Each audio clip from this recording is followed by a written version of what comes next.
Hey everybody, it's Jason Blaha here, and once again it's time for the Q&A, so let's go ahead and get this started. Alright, first question. I have young kids and can't spend the 1.5 hours or so for the ice cream fitness program that I used to. I just bought a home gym though, so I can probably train every day if I wanted, just for shorter time periods. How would you suggest splitting the program to make training shorter but more frequent? I wouldn't do that at all. I would switch to a 4-day-a-week program. Meaning, what is it that we are looking for when we go to a 4-day split? We're looking for more training volume per session for a muscle, but usually more weekly total frequency. So if you were to do upper lower 4 days a week, which is your alternative to full body 3 days a week, you could probably cut those down to 1 hour, right? You cut those down to 1 hour. That's 4 hours of training, 4 days a week. You can do a lot in an hour on an upper lower. You're going to be more focused with certain stuff. You're not going to have to worry about as many warm-ups. People say, what do you mean? Second and third exercises and stuff when you're doing upper and lower, you need like one warm-up set. All right, you don't need a bunch of warm-up sets. So you're already warmed up because you're only training half of your body each time. You can get a ton more density done. You get a lot of density in. That's the direction I recommend you go at this point then. Do an upper lower 4-day-a-week program. If you've been running a full body and have built any base at all, you're not going to have a problem switching to this. You know, and people ask me that of when should they switch to that sort of setup. Well, when either you really need it from a total weekly volume perspective, right? Or after you've built enough of a base and it works around your lifestyle. People can go to an upper lower sooner before they finish out their new gains. They'll be fine as long as it's structured well. So switch to an upper lower 4 day a week. There's your solution. If you want to train every day, use those other 2 days for general physical preparedness. So let's come over to the other point. There's almost no benefit at all for you lifting weights more than 4 days a week.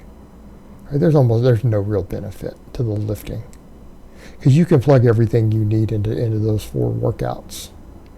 So you could use the other days, if you wanted to do that, to do your GPP work. Do some loaded carries.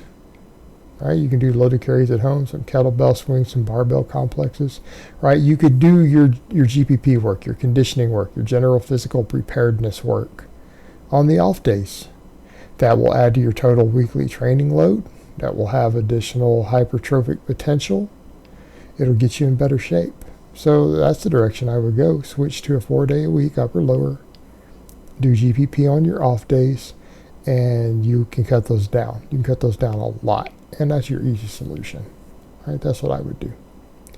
All right, next question. Hi, Jason. Would doing some ab work between work sets hinder our performance in our work sets? I'm always trying to get out of the gym quicker. Just wondering if this would be an option rather than doing ab work at the end. Thanks. Yes, absolutely. Yes, it's going to hinder performance. Do you want to get out of the gym as quickly as possible? Like if time management is absolutely critical to you, what would be the best thing to do? Like if you want to shave 3 minutes off of your workout, you need to find a way to recover faster between sets. I don't know. At that point, if you're that time crunched, I would find a way to lay down on the floor and close your eyes between every single set. People would say, what? Because then you're not wasting inner energy reserves walking, moving, reading. You might shave 15 seconds off between sets you need to recover. You need to be doing absolutely nothing then. Because training your abs between sets is, yes, that's going to impede performance.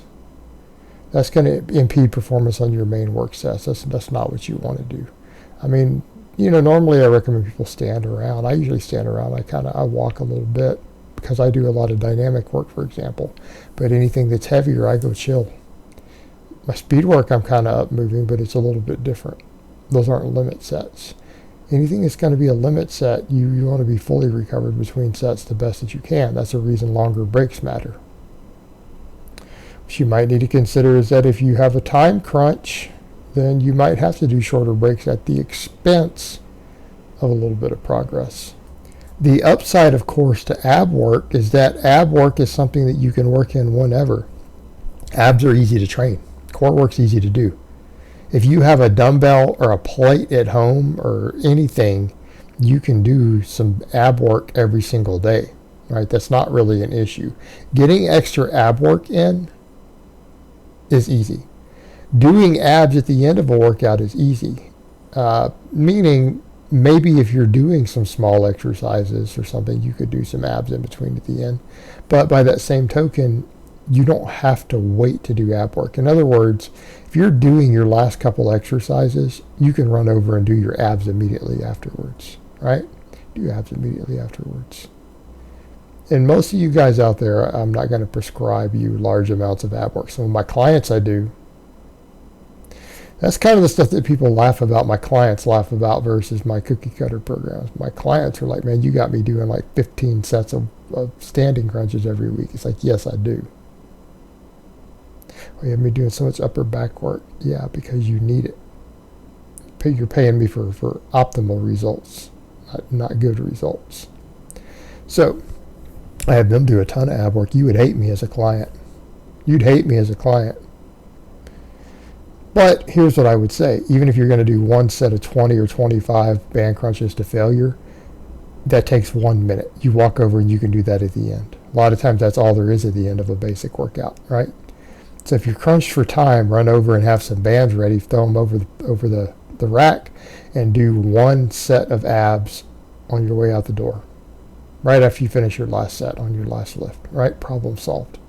Problem solved. Maybe if it's a little fluff exercise you're doing last, you could do 2 sets that way. You could do one between the last set and then do it. But as far as any serious exercise, absolutely not. You shouldn't be doing that. All right, next question. Hey man, I'm currently training upper lower, but would like to rearrange my exercises. The routine basically turned into a 4-day full body setup. Will this mess me up, or can I run it like this? 2 days on, 1 day off, 2 days on, the rest weekends. No, I don't know that this is really ideal. I don't know that I would recommend you do that. And I'm not saying that we need to get caught into dogmatic splits. And the only reason I say that is that, like, I'll talk about an upper lower, technically what I do, but it's not really, right? It's not really an upper lower. Why? Because if I do standing work, standing overhead press on my bench press day, that is some lower body. If I'm deadlifting on my lower body days, that's upper body and lower body together. Don't get caught in the dogmatic aspects of it. But if you are training the same movement patterns more than twice a week on any sort of real volume, you better know what you're doing. And the only reason I say that the body part splits again are an issue is because we can be dogmatic and limit stuff. We start thinking in terms of, oh man, I can't do deadlifts today. It's lower body day, and I use so much upper body. Right? I can't do a standing press because it works lower body. That's the nonsense we get into. So here's what I would recommend. Just go back to a 4-day and think of it just in terms of movement pattern.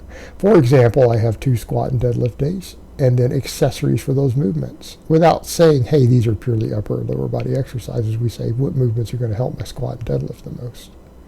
Right? Same thing, bench press turns into an upper day. Why? Because having the biggest, thickest possible upper body improves your bench press. So you get a lot of just upper body work and lots of rowing and shoulder work and everything else. But the idea is the same. There's no benefit from a hypertrophic perspective from you going to this 4-day for the full body. It's just that we can emphasize them towards movement patterns or an upper lower without getting caught up in the concept of I can't do an exercise on a certain day. Just keep in mind that additional frequency is not helping you. And if you are literally going to where I'm squatting 4 days a week, right? And you're squatting 4 days a week and benching 4 days a week and just hitting those same patterns, again, without it being programmed as a specialization in a one lift. It's one thing if you're specializing in a lift and you do it 4 days a week. It's another thing if that's just the way your routine's going. You're actually shortchanging some of your training volume on those individual days. And at a certain threshold, especially if you're not a novice lifter anymore, hitting a given lift 4 days a week instead of twice at the expense of the volume on those 2 days may not be helping you at all. it may be hindering you. So no, man, you need to ask yourself, why is it that you're doing it this way? What is it that you seek to gain from it, and could you be doing something better? That's what I would always ask first when you're saying that it ends up being a full body, right? And what I mean by that is, are you squatting 4 days a week when squat's not your specialized lift that you care about more than everything else? Probably not ideal at that point.